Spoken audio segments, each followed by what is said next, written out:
Am I speaking into it? You're good. Yeah? Okay. I'm Julia Sarasi, and I'm an alcoholic. I was the second choice, so we'll just put that out there.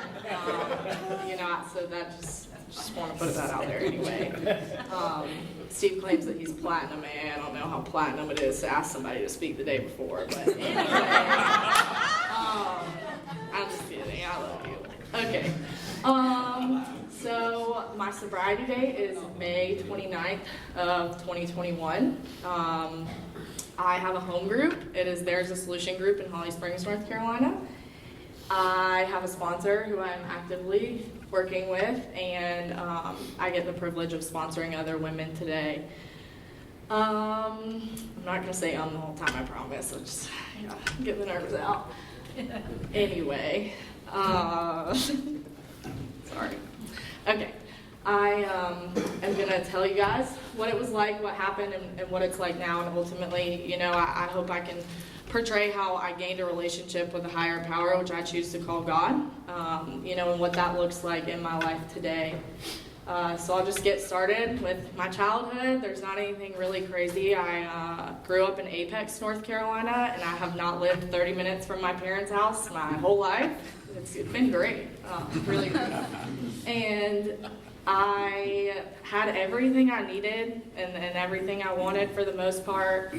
I was a pretty happy kid. I really didn't know what was going on most of the time. I was just sitting, that applies today as well. I kind of just, I was good. I was quiet, which you probably wouldn't believe, but I just did my own thing and really just went with whatever. The only thing I will note about my childhood is that I had a family member who got into alcohol at a pretty young age, and I was younger than she was, and I saw how that affected her, and it just terrified me.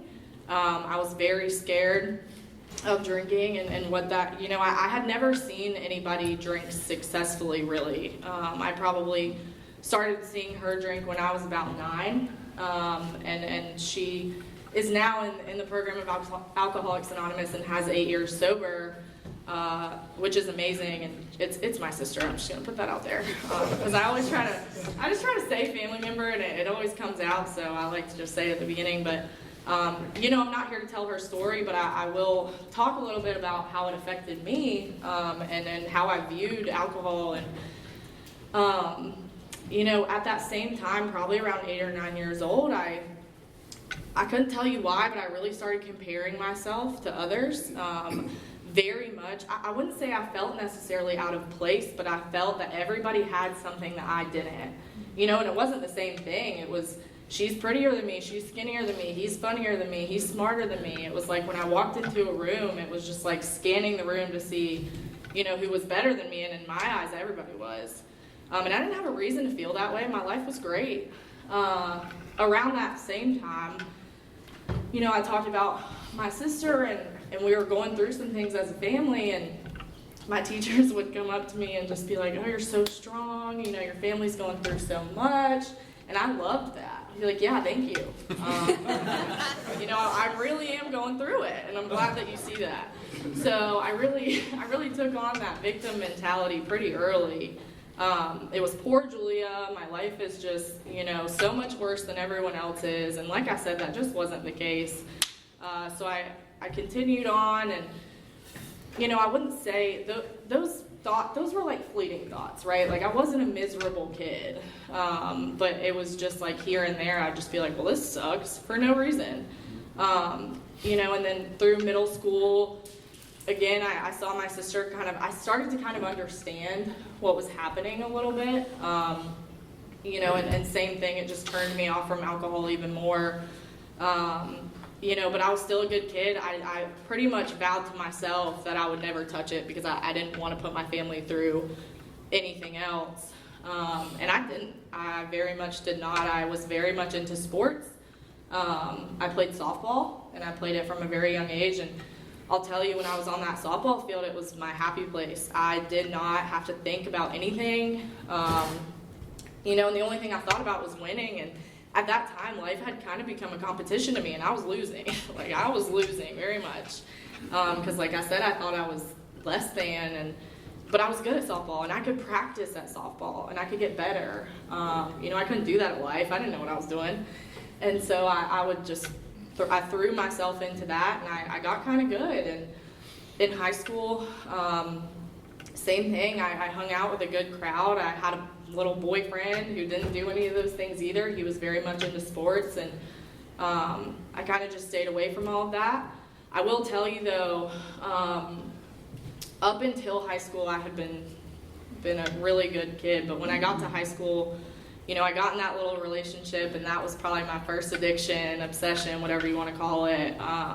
Things just started becoming less important to me. It was that relationship. As long as that relationship was okay, I was okay, and if it was not, I was very much not okay. And I started harming myself, and that was my first thing that I did. I didn't know what else to do. That was my first solution, my first way out to make myself feel better, which I realize today is backwards. It did not make me feel better at all. But that's all I knew, and I did that for a while, and my parents, eventually found out and sent me to therapy. I would go in there, complain about my boyfriend, and then not do anything she told me to do and walk out. And then I would see her the next week, and she would ask me how things were, and I would do the same thing, so that didn't work. At this time, I still didn't think of using alcohol as a solution. I just told myself that wasn't an option. I got the opportunity to play softball at Meredith College in Raleigh. So I did achieve that, and it's like even that, I could have gone somewhere bigger or done better, but it was just like I already had lost that motivation because of this relationship. And then a week into college, me and that boyfriend broke up. My little heart was broken. Okay, that was a really hard time. And up until this point, there was a party the first night of college, and I remember telling my friends that I would drive because I didn't drink. And I didn't drink that night, and everyone would be like, well, why don't you drink? And I'd be like, well, my sister's an alcoholic, so I can't do that. And that just seemed like a pretty good justification in my mind, but everyone's like, okay, weirdo. I don't think that's how it works, but they didn't ask me anymore to drink. But then when me and that boyfriend broke up, I said F it, and I drank for the first time. And whenever I talk about the first time I drank, I say, yeah, I drank so much. I really don't know if that's true. I just blacked out. I would like to say I drank so much, but I might not have, because I hadn't drinking up to that point. So I probably had a shot, okay? I really don't know.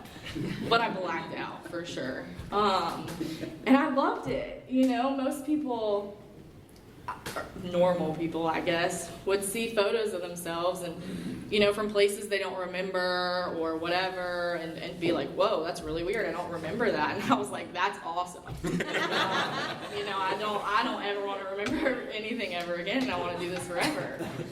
So I wouldn't say, I hear a lot of people up here say they had a spiritual experience when they drank alcohol for the first time, and I wouldn't say that was necessarily my experience, but it was a solution to all these thoughts and thinking I was less than. I was a great time when I was drinking, and so that's what I set out to do. And I quickly realized that I didn't really have it under control, but I really thought that's just what you did in college. And I can't tell you if I was an alcoholic from the first time that I drank, but the people that I surrounded myself with very much drank like I did, and they were all older. I always surrounded myself with older people, and I had to catch up because these people were, drinking for a long period of time, and I was new, so I just, went all in, and it didn't go well for me. It turned dark very quickly, and I'm not going to say I didn't have fun, because I did for sure, but just like in high school, these things everything was put on the back burner so I could drink the way that I wanted to. Softball, I didn't care about it anymore at all. I was the girl that they had to drag out of bed to go to practice because nobody wanted to get in trouble. Sometimes I would just miss it. That was not good. I did not go to class. Same thing, my roommate dragging me out of bed because she needs me to go to class, because if I don't go to class, we're going to get in trouble on the softball team.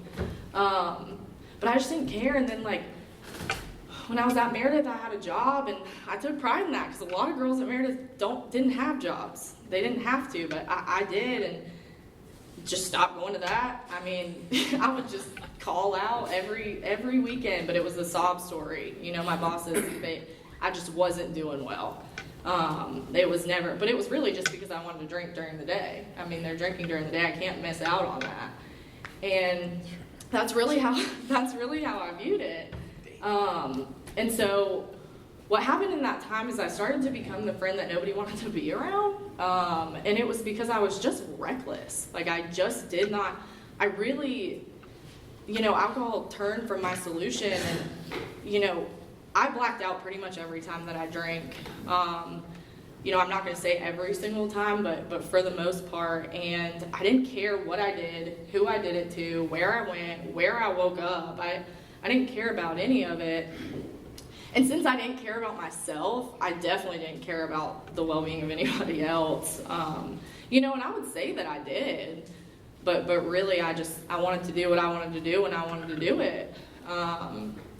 And then I became the friend that wanted more. I always wanted more, you know, with the girls. Before we had a game, all the other girls are in their rooms like they're supposed to be, and I'm finding something else to do. And that was just who I became. And, you know, it was cute and funny for a while, and then it was like, all right, she's crazy, and we don't want to be around her.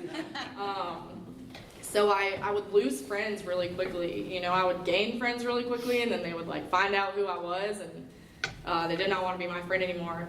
And through my drinking, I moved a lot, you know, because they didn't know how to have fun. That's what I thought. I really thought that these people did not know how to have fun. And I was in college, and I didn't get to drink, and my parents are really hard on me because of my sister's drinking.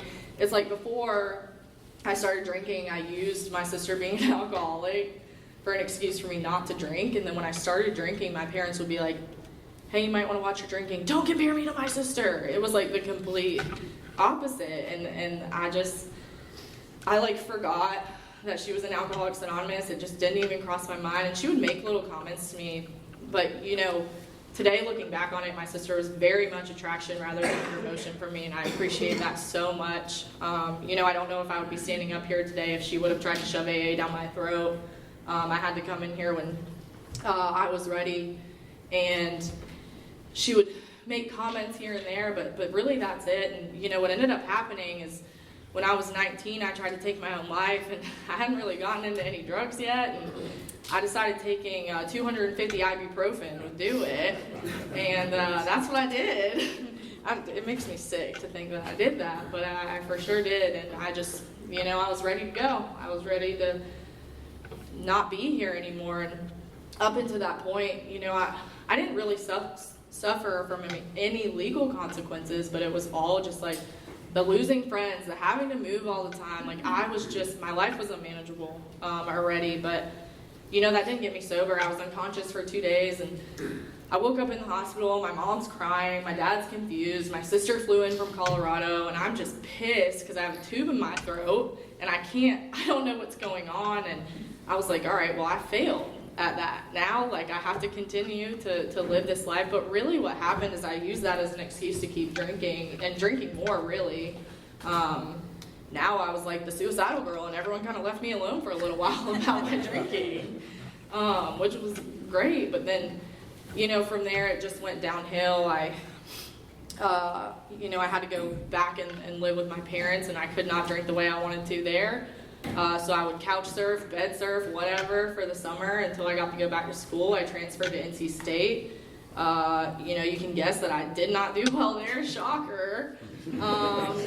And I didn't play softball for the first time since I could remember, and I had all this free time, and I had 3 roommates, and like all of us have, you know, college, like you have days off of class. Well, whenever somebody else had a day off of class, I was like, well, they're gonna drink, so I have to drink too. So it basically just ended up in me never going to class, not one day of the week.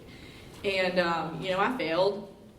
And during that time period, still the same behaviors. You know, throughout this whole time, I'm getting in these little relationships, and I wouldn't say I ever really stayed sober, but I could, I don't know, be dry for a little bit of time, but it was just when that relationship filled this hole inside of me for the short time being that it did, and then my drinking would just take off again.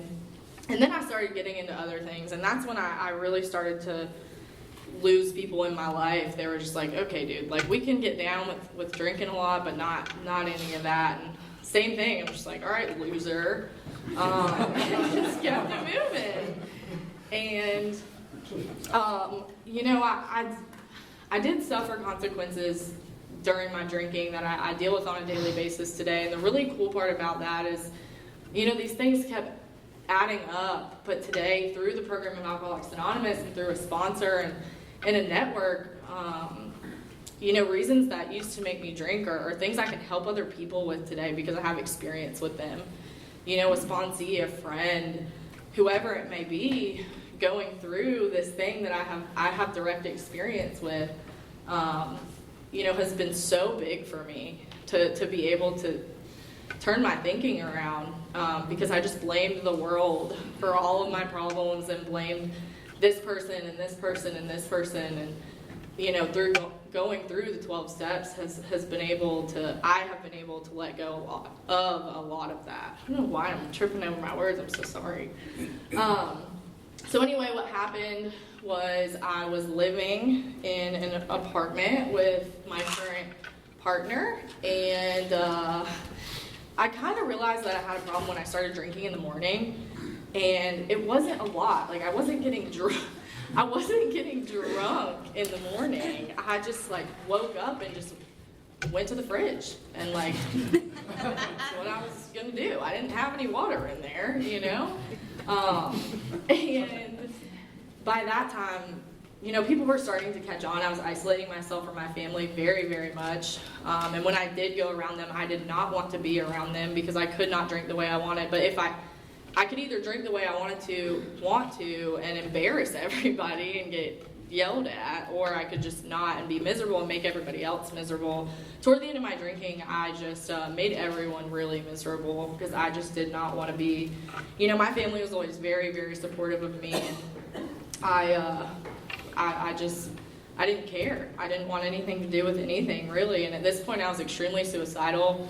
I pretty much woke up every day wanting to not be in this world anymore, and I would pray. The only time I would pray was I would pray at night and just hope that God took me in my sleep because it would be easier for my family. And you know, at this point I'm 22 and my friends are graduating college and getting married and getting houses and have like good jobs, and I'm just like in this little apartment spending all the money that I have on these things that like people do in college and then keep moving, you know. And I just like, they all were going to do things with their life, and I did not know how to do that. I didn't understand why I couldn't do those things. You know, same thing, I just thought I got a raw deal, and this is what my life was going to look like until I died, which I thought was going to be at a very young age, and I was okay with that. So what ended up happening is that boyfriend left, and I had the apartment to myself for a week, and you know, I was sad for a second about that, but then I was like, cool, I can do everything I want to do, and nobody's going to say anything about it. I spent every single dollar that I had to my name, and I had nothing.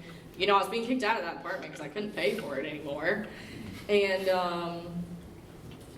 you know, I have to believe it was a moment of clarity. I can't really attribute it to anything else, but I just like looked myself in the mirror in this apartment, my dog's over there who I haven't fed in 5 days, and I'm just don't get to, never mind. So I'm just looking in the mirror, and I truly did not recognize myself. I genuinely did not know the person that I was looking at in the mirror. And I kind of, you know, decided in my head, I was like, all right, either I'm really going to kill myself this time, or I'm going to, you know, call somebody to get help. And that was not an easy decision. Whoa, sorry. That was not an easy decision for me at the time. You know, I could have called for help many times before that, and I just didn't. You know, but I believe that, you know, something happened, and it wasn't me, but I picked up the phone, and I called my sister, and she told me I needed to go somewhere, and I was like, whoa, I got stuff to do. I got people to, we can't go right now. Maybe tomorrow. And she was like, well, if you don't go tonight, you're not going to go.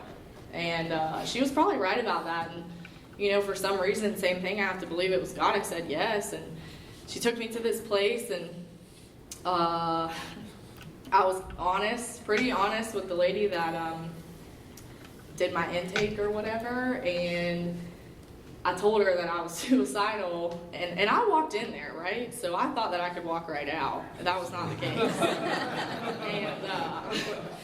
and I was now involuntarily there, and I could not leave. So I was ready to go after 2 days, and they told me no. And thank God for that too, though, because if I would have only been in there for 2 days, I would have continued to live my life the same way. So I stayed there for 7 days. I did not get out of the bed besides when they let us smoke cigarettes. But whatever, I got to, I don't have this awesome story about someone bringing a meeting in because I didn't go, but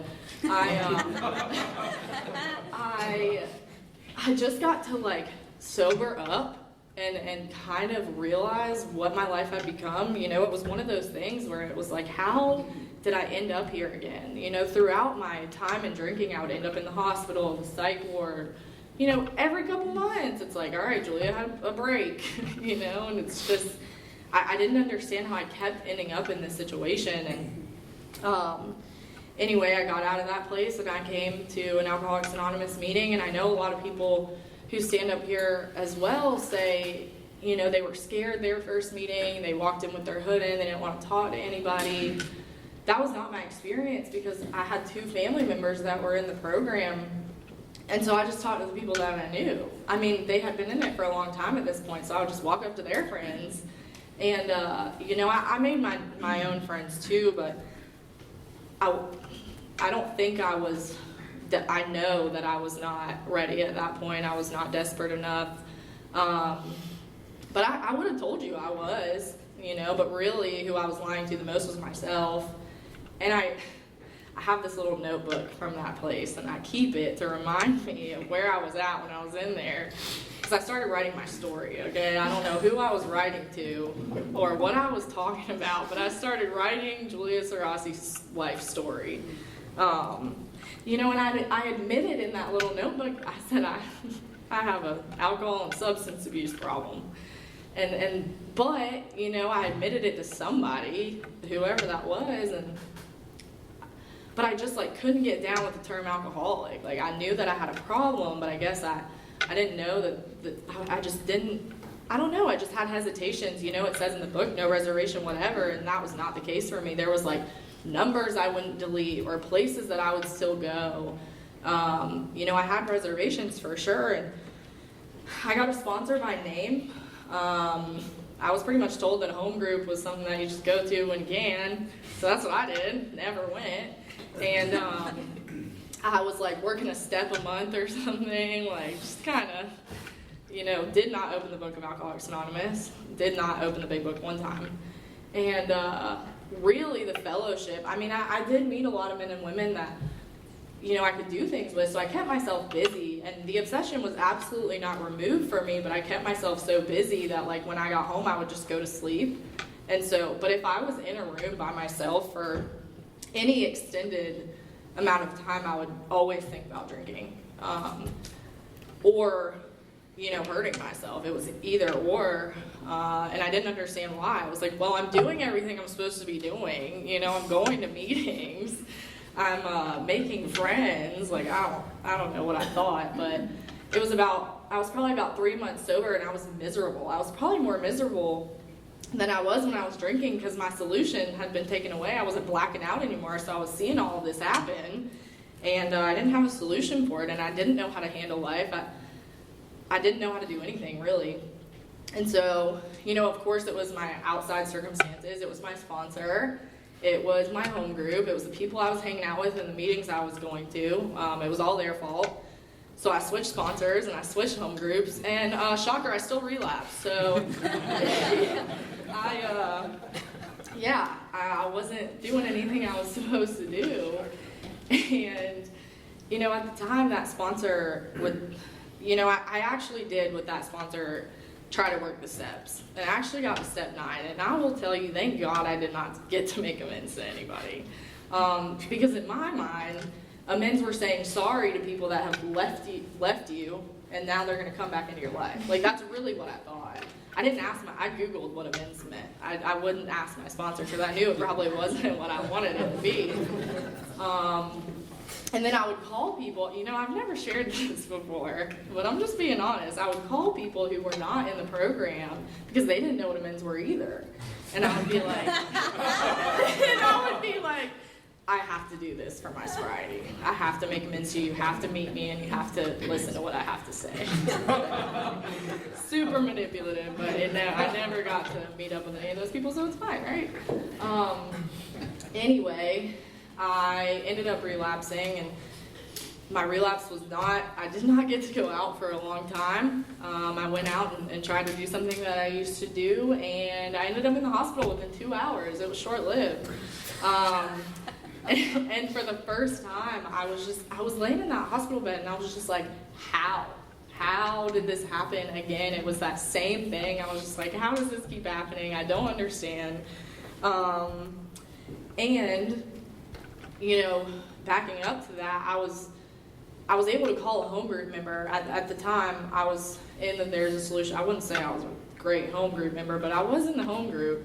And, I called a member from There's a Solution, and she brought 2 other women and a man to come get me, and they took me to the hospital and, sat with me. And, but then they had to go. And I was there by myself, and I woke up, and nobody was there, and I was alone in this hospital room. And every time previously that I had been in the hospital, the psych ward, whatever, my family had been there. My dad, my mom, my sister, my brother, everyone's sobbing, freaking out, and nobody was there. And I was like, well, they for sure don't know that I'm here, I need to call them.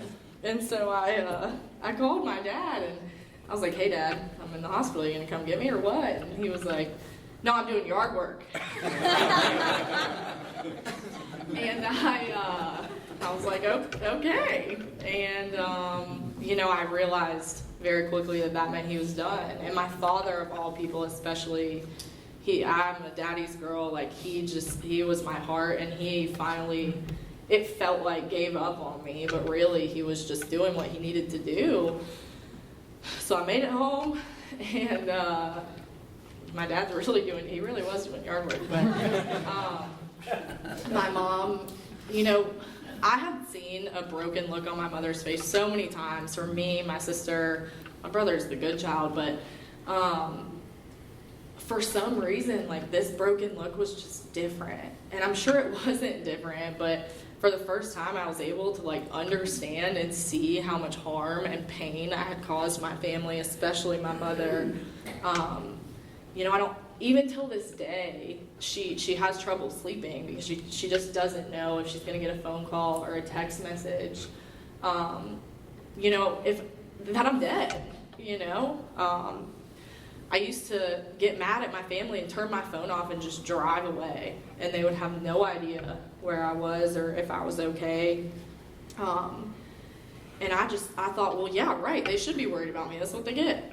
And that was not, just so sick.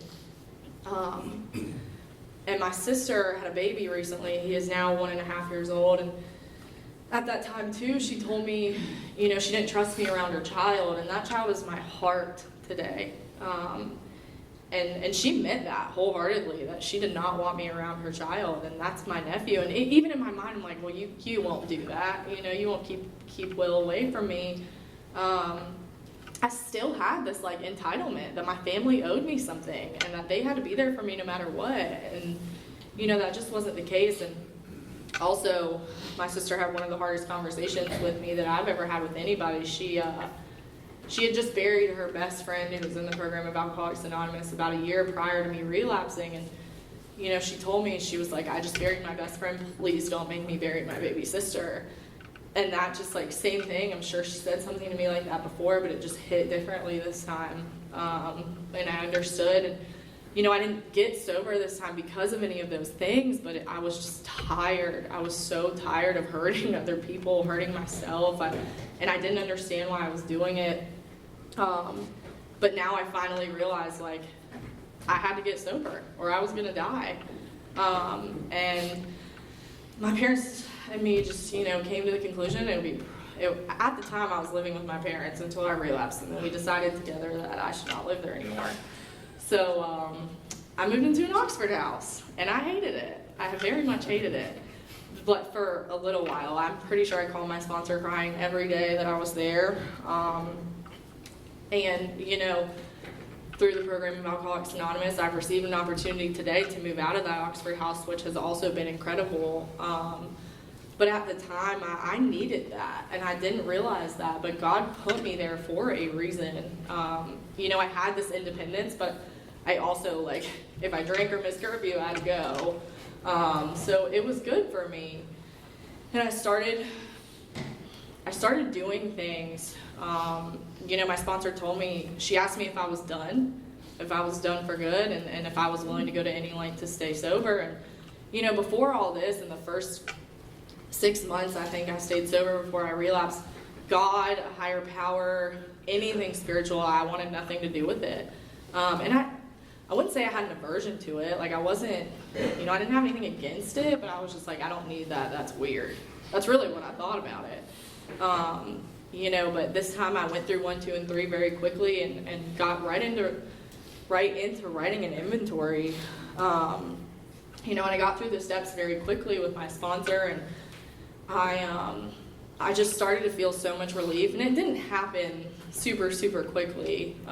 This relief came over time, but I definitely felt better than I did before, and I started showing up to my home group early and setting up chairs and making coffee and setting up the literature. And people used to tell me that setting up chairs and making coffee will keep you sober, and I'm like, okay, yeah, how? But it does. It's just, I don't know if it's the commitment or if it's, I don't know, I'm sure there's many reasons, but just knowing that on Tuesdays and Thursdays I'm going to be there, and I'm going, and I guess that whole entitlement thing too, it's like, well, the chairs are just going to be set up. Well, that's because home group members go there and set them up. I didn't understand that. And, while doing that, I started to want what these people had around me. And for the first time, it wasn't these material things. When I was drinking, I thought as long as I had the relationship, or as long as I had a car, as long as I had a job, the outside, I could make it look like it was okay, but the insides were so broken, and there was just this hole. And I finally started to realize when people say surround yourself with people that have what you want, at least to me, in my experience, it means spiritually and how they try to live their life. And if they work this program as a way of life. And that just really, for the first time, intrigued me and interested me. Today I wake up at 6 a.m. to go to some tradition study on a Saturday morning. That's not me. I want no part of that, but I do it. And I love it. And I get to go to conferences and assemblies and these things that make me feel like I'm a part of something. And I have never felt in my life a part of something, or like I had a purpose. And I believe today that my purpose is to help people. And the thing is, the obsession has been absolutely removed from me, but I don't think that I had my spiritual awakening until I went on this retreat, and I got to make amends to this person that I didn't even know I really had to make amends to, but we were weirdly sitting in a place where we were looking each other straight in the eye, and we were both like, all right, something's off here. And I got to make amends to this person, and they made amends back, and it was just that in itself was extremely freeing. And I had been through the steps at this point, but what I realized at that moment, I made amends to this person for something that I was doing to somebody else in my life back home, right? We were at a little mountain, and I was like, when I'm going home, I'm doing I'm practicing the same behaviors that I'm making amends for. And it just I guess 6 and 7 really just clicked, and I realized that if I continued to practice this same behavior, I'm either gonna, well, I probably will eventually drink, right? But also, I'm just gonna have to keep making amends in sobriety. That's embarrassing. And so I realized that I had to change, and for the first time as well, it wasn't about where I lived. Like, I didn't make the excuse, well, I can't do this because I live in an Oxford house, or I can't do this because of whatever externally. I finally started to look at my insides and the person that I was and the behaviors, and I pretty much just tried to do the exact opposite of what I thought I should do, because that usually worked, because my ideas were not great. And thank God for sponsorship, right? Because I would call my sponsor with ideas and just be like, I have a great idea about what I'm going to do about this. She'd be like, yeah, that's a horrible idea, please don't do that. But also my sponsor today is very much, she never tells me what to do, but she's very, well, in my experience and what if I was you, but it allows me to think about it. And these things are just becoming instinctual to me. And, today it's just like I have a friend who says it's like a bunch of little surrenders throughout sobriety, and that really has been the case for me, because it's not just alcohol that I can become powerless over. It's a lot of things, and sometimes I'll have to be in a lot of pain in sobriety to change things, but that's getting less and less. Like, I can only sit with lying to somebody for so long before it makes me so sick that I have to tell them, or I have to tell somebody, and that's just an example. It could be a lot of things, but if you would have told me when I got sober that I was going to stand up here and talk to you guys about anything spiritual or God or anything like that, I would have told you had the wrong person. And it's just, I believe that God is everywhere, and I have to, I have to live my life like that. And what ended up happening, when I relapsed and made that amends and went on that retreat and everything, is my life has just gotten less chaotic, like a lot less. And sometimes I'll be like, all right, we need to spice it up a little bit. I need some drama here. And I'll do it sometimes. I will act on those behaviors sometimes, for sure. But for the most part, if you would have asked me when I came in here, what I wanted from sobriety, I probably would have said a house, a car, a nice whatever, a husband maybe, I don't know. And I don't have any of those things today, and I am more free and happier than I've ever been in my entire life. And it's just because, I wake up and I don't want to die, and that's really cool. Which I think, I don't think everybody out there wakes up and thinks that, but for a long time I did. And I really do owe it to the people I surround myself with, the people who have helped me learn how to live life. I learned how to stay sober through the steps or how to get sober through the steps of Alcoholics Anonymous and the Big Book, but I learned how to live life as a decent human being through mostly my home group members, the amazing home group members that came with me tonight. I appreciate them so much, and many others in the home group, and not just in the home group, but really I just, I see them doing these things that I just, it's not my instinct to do those things, but I do them anyway. So I'm super grateful for this program. I am grateful for the steps and for God, and thank you for listening to me.